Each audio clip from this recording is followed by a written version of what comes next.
This is the entire plot of Five Nights at Freddy's as I have understood it. I am aware that this is only one version of the narrative and that there could be many other possible outcomes. However, I believe that this is the best option. These games give us the freedom to be more imaginative and use our imaginations to construct an engrossing and fascinating story with these characters, because there is no clear-cut direction for the story to go in. Fredbear's Family Diner, 1970. Fredbear's was a local family diner designed primarily to entertain young children through the use of animatronic animal mascots, and the dinner used these characters: Golden Fredbear Spring Costume, aka Golden Freddy, Golden Bonnie Spring Costume, aka Spring Bonnie or Springtrap, Fredbear Animatronic, aka Freddy Fazbear, and the puppet or marionette, the puppet who used to give out prizes to good children. The two golden suits were created as a 2-in-1 animatronic, meaning that they could be used to entertain kids either as an animatronic or as a costume that a person could crawl inside and wear. When the staff wasn't dressed in their spring costumes, the brown Fredbear animatronic was just a typical animatronic created to interact with and amuse kids. Children who behaved appropriately received gifts and prizes from the puppet, or simply those who won party games. A lone child was observing a birthday celebration that was taking place at Fredbear's one day from outside the restaurant, peering inside through the glass door at the front of the business. He sobbed non-stop because he felt left out of the celebration because the other kids got to play games and eat cake while he was kept outside in the cold. The Golden Bunny then materialized behind the youngster and inquired as to his source of sadness. The bunny made friends with the child after hearing about his predicament and even handed him a cupcake to cheer him up. The golden rabbit started to chuckle after the kid finished the cupcake. The boy only glanced at him with a perplexed expression on his face as his laugh grew louder and even more menacing. The youngster subsequently experienced severe abdominal ache and began to feel queasy. The golden bunny was actually a monster of a person dressed in a Bonnie Spring outfit, and the cupcake had been poisoned. The youngster had been duped and would go on to become the first in a long line of children at the Fazbear's pizzerias who would fall victim to the Purple Man. He dashed into his car, climbed inside, and sped off from the scene while the Purple Man cackled away. The young boy was unable to stop crying, and when he passed away, his face still bore the scars of his tears. The child could not rest in death until he was united with the other kids to join their party because he was never able to participate in the party in life. The boy rightly blamed Purple Man for his position, since until that occurred, his soul would not be able to rest. Later, after getting his vengeance on the Purple Man, the boy would start to make his way at the kids' party because his wrath would no longer be a barrier. Because the puppet was in charge of the gift boxes and the youngster was envious of the other kids who received prizes while he did not, the child's soul was imprisoned in the puppet out of a desire to receive a gift. In an effort to get past the child murder, the proprietors of Fredbear's Family Diner permanently closed their doors and sold the business to a new owner. Freddy Fazbear's Pizza, 1980. After a new owner purchased the Fredbear's Family Diner, the restaurant was renamed Freddy Fazbear's Pizza, and a new firm called Fazbear Entertainment was established. The restaurant is transformed into a pizzeria, and new management, including Phone Guy, who is now the pizzeria's manager, is introduced to the business. He provides audio instructions to the staff on how to use the spring outfits and brief them on their building's safe rooms. Even though the Golden Bunny Spring suit had been used by the Purple Man to murder the child, it was still present the next day and had been maintained there ever since. The Golden Spring outfits were not worn for a while out of respect for the departed youngster and his family. The pizzeria now has two new mechanical mascots, the Chicken Chica and the Pirate Foxy.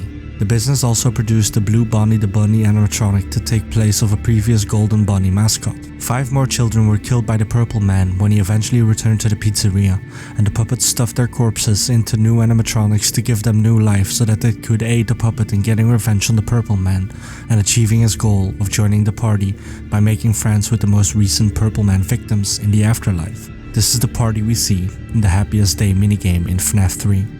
The Purple Man picked a location near Foxy's Pirate Cove since it was farther away from the show stage and closer to the back of the pizza parlor. This is a trend seen in each building. Unlike the Wailing Child, the other 5 kids were never obsessed with getting even, but they chose to participate in his game since they couldn't fully understand what they were doing. They never perceived it as a violent act, rather they saw it as a party game. Nobody ever learned about these 5 murders since the children's bodies were packed into the robotic outfits, therefore their bodies were never discovered. The consumers did start to notice blood and mucus protruding from the facial area, as well as a bad smell coming from the costumes though. The animatronic's overall spooky appearance was another issue raised. As soon as it became known that the 5 kids were missing and had last been seen in Freddy Fazbear's Pizza, the pizzeria's business suffered significantly. As a result of this fact, as well as the unfavorable impression created by the animatronics, they were forced to shut their doors and begin again. FNAF 2 Freddy Fazbear's Pizza, 1987. In 1987, Fazbear Entertainment reopened their pizzeria with a new lineup of animatronic mascot toys. Toy Freddy, Toy Bonnie, Toy Chica, used to serve cake to the children, the Mangle, used as a puzzle game for children to play, and Balloon Boy, used to greet clients and hand them balloons. With the new security technology like facial recognition and computerized access to a database of known predators, these new characters were created to regain customers' trust in the brand. These features were added to the updated Freddy Fazbear's Pizza to reassure customers that their kids would be protected from predators. Since he was the only original character who never drew complaints from patrons, the puppet was brought back. He was attached to an electric rail system that allowed him to travel the building and provide rewards to kids. Originally intended for repair and reuse in the pizzeria, the original mascots were instead kept concealed in the parts and service room to be used as spare parts whenever necessary due to their odor and unsettling appearance. In order to keep the characters alive, or at least to explain their odd behavior, they were originally retrofitted with some of the modern technology, albeit they were never totally restored. Staff started noticing that the puppet would leave the prize corner at night when he was supposed to stay there. They hypothesized that this was because the puppet would be drawn to any sounds it heard at night because there wouldn't be any kids at the pizzeria, leading him to believe he was in the wrong place and tried to find some nearby children to amuse. According to this idea, a music box was placed next to the puppet in the prize corner in order to pacify him and keep him in his proper location at night, because the puppet would occasionally be drawn to the Mangle's distorted noises. The Mangle was designed to take the place of Foxy the Pirate, but since it wasn't quite as durable as the others and kids kept disassembling it, the pizzeria just opted to sell it in parts as a put-it-back-together puzzle game for the kids to enjoy. The staff worker came up with the term the Mangle because the youngsters would frequently put the character back together incorrectly, causing it to get mangled.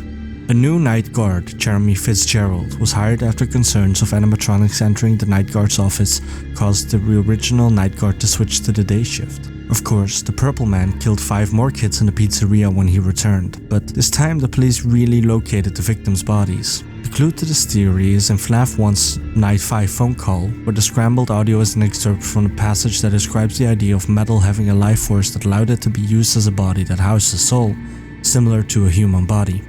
Since their bodies could not be stuffed into the plastic toy characters because they did not use the same metal endoskeleton as the old characters, the bodies were hidden in the back room. But the puppet, hence the Save Them minigame, the puppet was saving the dead kids from being stuck in limbo with him and the others possessed animatronics. These children's souls were able to relax in the afterlife since their bodies were discovered, allowing them to go on and carry on the party they were enjoying before they were killed. Authorities concluded from surveillance footage that the day shift security guard was the murderer and that he lured the 5 kids into the secure room at the back of the building in the iconic Golden Freddy spring costume, before killing them covertly. The secure room would be the ideal location for the Purple Man to carry out the murders because customers and other animatronics were not permitted inside. In order to wear the suit safely and hide his identity, the Purple Man tore off the endoskeleton and spring locks from the outfit because he was aware that they had grown problematic owing to the garment's advanced age. It's plausible that the children were killed during the day and that the day shift guard was falsely accused because he would have been the only guard present at the time of the killings. He might have done this in the safe room without being noticed, since the day shift employee would be in the office at the back of the building, giving him easy access to both the Golden Freddy costume and the safe room. It's possible that the genuine Purple Man was never investigated and that the case was instead put on the day shift employee. To escape detection and make it go simpler for him to go to the safe room, Purple Man must have entered the building from the back. Additionally, he must have been wearing the same uniform as the day shift guard to further implicate him.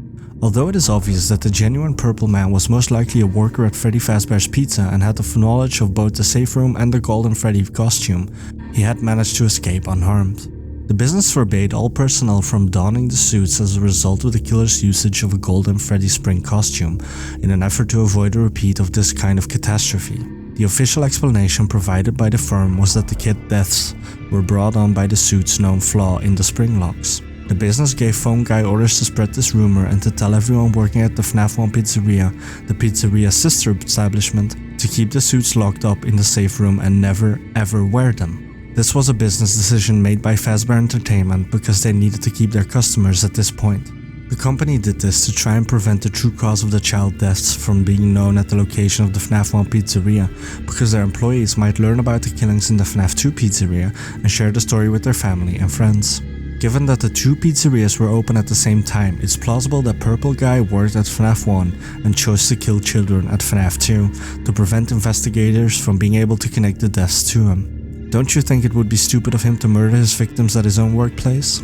The authorities put the pizzeria on lockdown on the 5th night of Jeremy's first week of employment and questioned the crew, specifically asking them if they had ever worked for Freddy Fazbear's Pizza before. It was necessary for the police to locate the original proprietors of Fredbear's family diner in order to further investigate this case, though it is unknown if they followed through or if their investigation produced any results. They realized that the real Purple Man was still on the loose because the children's spirits were still imprisoned in their animatronic outfits, and so they went on to attack the other guard of the restaurant, Jeremy Fitzgerald. Since Jeremy was the only other guard there, the animatronics mistook him for the Purple Man. Phone Guy noticed Jeremy when he arrived at the restaurant for his 6th-night shift that the pizza would be closing, presumably because of the murders. Additionally, Phone Guy informed Jeremy that because the post had just become open, he might be transferred to the day shift. The previous day shift guard was arrested and fired from the company. He urged Jeremy to stay near the animatronics and make sure they wouldn't hurt anyone, and he told him to come into work the next day to finish the business's final kids party before the pizzeria closed. Unsurprisingly, one of the animatronics bit Jeremy and tore off his frontal lobe of the following day while he kept watch over the children's celebration. He was discovered to be bleeding from the brain by customers who had heard his screams. As a result, an ambulance was dispatched for him and he was able to survive the trauma. The Bite of 87 is the name given to this incident in the future. Although it is unknown which animatronic bit the player, many suspect the Mangle because of the way it attacks by swooping down from the ceiling and biting at the player's forehead.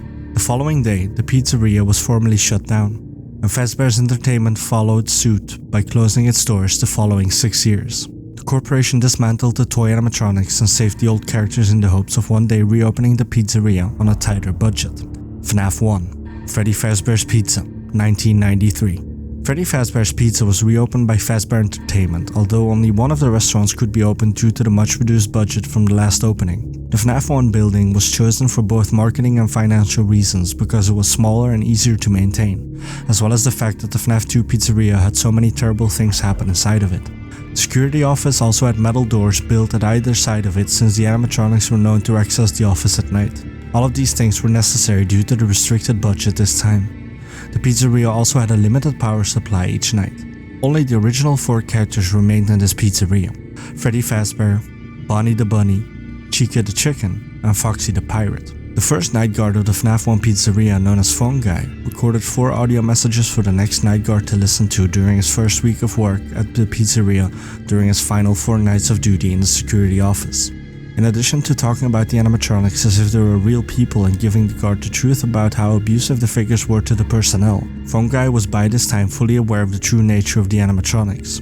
He talked about the Bite of 87, explained how each character behaved, and even gave the guard advice on how to deal with the characters, like acting dead, for instance. This actually turns out to be a useful tip for when the power goes out. The Phone Guy made an attempt to hide inside one of the empty animatronics outfits on his final night working at the pizzeria in order to fend off the animatronics in the back room, probably in the backstage area. When the message was about to end, there was an odd noise, and then the call ended. All 4 animatronics had gathered to attack Phone Guy at once. It is popularly believed that Phone Guy passed away the night before because the subsequent and final phone message didn't feature Phone Guy speaking but rather a demonic sounding voice, though I disagree with this. Since Golden Freddy's death sound played just before the message ended, it is likely that Phone Guy was killed by Golden Freddy. However, the identity of Phone Guy's real killer and his ultimate fate are unclear. Golden Freddy and Chica seem to be the 2 typical subjects. Mike Schmidt, the security man who took over for Phone Guy on the night shift, was most likely the Purple Man.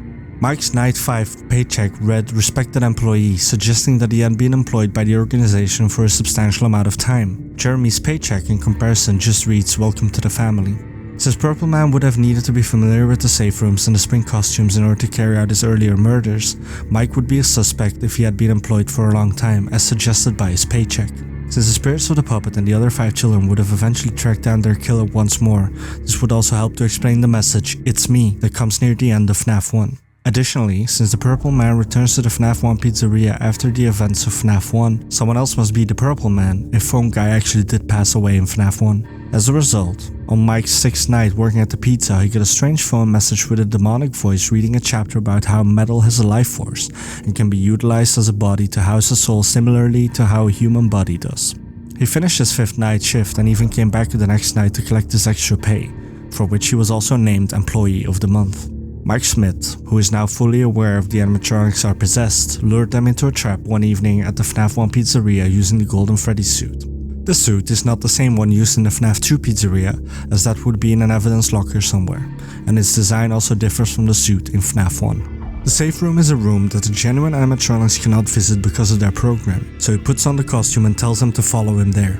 Utilizing an antique hand crank used for the spring costumes, Mike, or Purple Man, lures them close to the safe room before using it to disassemble the animatronics and murder the victims once more. Mike was simply unable to resist the need to murder the youngsters once more, but this would lead to his demise. The dead children's spirits emerged from the suits after Mike, or Purple Man, demolished the animatronics. Once the others had Mike pinned down in the secure room, even the puppet soul came to light. Mike panicked and made a snap choice to go into a golden bunny spring costume that had been hiding in the safe room because he was appalled at the sight of the souls he had killed all those years ago. This first appeared to be effective because the spirits didn't touch Mike, but when he giggled and moved around too much, he unintentionally triggered the spring locks in the suit and was killed by the bunny suit. The children's souls at last obtained the retribution they had been seeking for so long, and they vanished from the pizzeria. The children were now at peace as Purple Man slowly and painfully perished in his costume. The majority of them were, at least. Fazbear Entertainment hired construction workers to seal the safe rooms in the pizzeria by constructing a false wall over each safe room's doorframe. Fazbear Entertainment was desperate not to lose their business as a result of a staff member being killed in a Fazbear mascot suit. This would assist cover up the fact that Mike Schmidt passed away while wearing an outdated spring costume in the arcade room. The intriguing aspect, though, is that Phone Guy was the one who recorded the audio logs informing the staff of this, and because this occurs after FNAF 1, that must imply that Phone Guy indeed survived the ambush we hear about in the message on night 4. Despite their best efforts, the pizzeria's business reached an all-time low and they were forced to permanently close. Maybe someone discovered the bones of the kids inside the animatronics after Mike or Purple Man destroyed the suits. The authorities would have seized the original animatronic suits after making this horrific discovery, which would account for the absence from the horror attraction in FNAF 3. Mike's soul is unable to rest since he was created just to murder children, and his desire to do so is insatiable. As a result, he will never be able to find peace in the afterlife. He always makes a return. Always. He does. This is why his soul is still confined to the Golden Bunny Spring outfit. FNAF 3. Fazbear's Fright. The Horror Attraction 2023. Although Night 1 is not the protagonist of FNAF 3's story first night at the attraction, because the first thing Phone Dude says is, "I'm glad you returned for another evening. This time, I guarantee it will be far more exciting." The protagonist may conceivably be anyone. I wouldn't want to venture a guess as to who it might be because as far as I'm aware, there are no hints at all as to the person's identity. Similar to how the original Phone Guy would explain the animatronics, the camera system etc. to the Night Guard, Phone Dude also instructed the Night Guard on how to operate the ventilation system, reboot panel, and camera system. He added that the technology was so outdated there was a serious risk of the horror attraction catching fire. The attraction really utilized surveillance and audio equipment from the old pizzeria. The scavenge squad scouring the FNAF 1 pizzeria managed to uncover an animatronic who turned out to be the spring costume possessed by Purple Man. Phone Dude informs the protagonist on their second night at the horror attraction. The newly discovered animatronic was given the moniker Springtrap. Whether this is the official name within the horror attraction or not is unknown. The scavenge team also found some old training videos that the Phone Guy had made to teach them how to operate the old Springlock suits. They also found later tapes that told them about the safe rooms and that spring suits shouldn't be worn.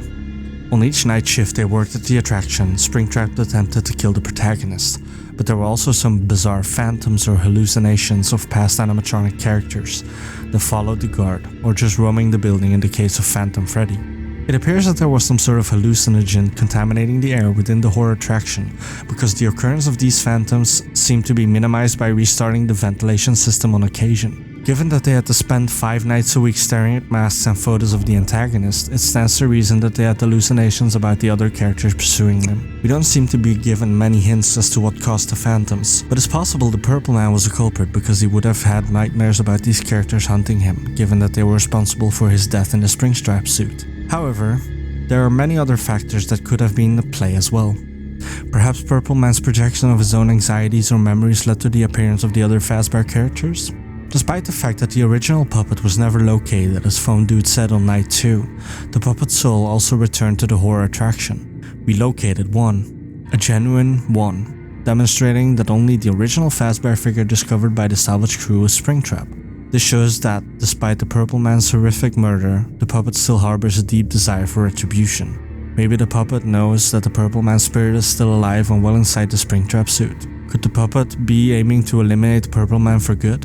The phantoms might actually have been brought on by the puppet after all. Fazbear's Fright's night guard had just ended their final night shift when the haunted house inexplicably caught fire and burned to the ground. The fire was probably brought on by defective wiring, though officials have not ruled out foul involvement, presumably due to the ancient technology used in the establishment. Is it conceivable that the puppet deliberately caused the earlier mentioned outdated equipment to malfunction and catch fire in an effort to annihilate Purple Man for good? Not much was discovered at the scene, although there were a few recovered objects that would soon be auctioned at a public auction. But let's talk about the 3 endings of FNAF 3. The bad ending. The Purple Man's spirit was still present in the Springtrap costume even though he was eventually put to death while wearing it sometime between FNAF 1 and FNAF 3, making it impossible for the puppet's soul to find peace in the afterlife. He was unable to destroy the Springtrap outfit though, because construction workers had sealed it up in the safe room to protect Fazbear Entertainment's livelihood. The other kids couldn't continue their celebration without the puppet, since the puppet's soul was imprisoned in limbo. The 6 deceased kids were thus still imprisoned in purgatory. The nightmare ending. Which of the 2 conclusions you think is true? One will determine the impact of this conclusion, and it's the kind of storytelling that makes Scott Cawthon such a genius. Since Springtrap is depicted in the photos of the newspaper article featured in this ending, if the bad ending is the truth, it must be one of the items that survived the fire of Fazbear's Fright. You can just make him out in the background, brighten the image up to get a better look. Due to the fact that Springtrap survived the fire, Purple Man's soul is still alive.